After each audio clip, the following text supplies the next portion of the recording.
Pour Thomas Hamom, les virées au marché de Malakal se font de plus en plus rares. En un an, les prix ont quasiment doublé. Je viens à Malakal pour voir ma famille et faire mes courses. Mais tout ce qui est à vendre au marché est vraiment cher. Les prix sont trop élevés pour moi. La vie est devenue très dure. Pour produire du pétrole, le Sud-Soudan dépend du Nord, où passent les oléoducs. Mais les deux pays en conflit ne sont pas parvenus à se mettre d'accord sur les coûts de transport.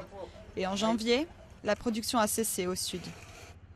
Abdulrahman vendait un baril de pétrole pour 14 $ américains quand le pays est devenu indépendant en juillet dernier. Aujourd'hui, ce même baril coûte 32 $. Il n'y a pas assez de pétrole dans le pays. Et parce qu'on ne peut pas en avoir plus, eh bien les gens le vendent vraiment très cher.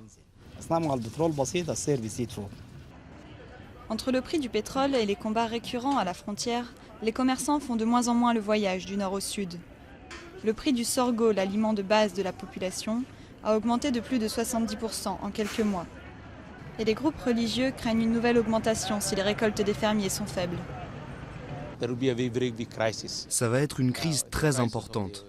Les prix du pétrole vont augmenter, les prix des produits aussi vont augmenter, et les gens ne vont pas pouvoir cultiver l'année prochaine. Parce que l'agriculture dépend du pétrole, bien sûr. Après une guerre civile de 20 ans et des bouleversements majeurs, la population du Sud-Soudan, un des pays les plus pauvres au monde, est très résistante. Mais à moins que les tensions ne s'apaisent rapidement, les millions d'habitants du Sud vont de nouveau en payer les conséquences.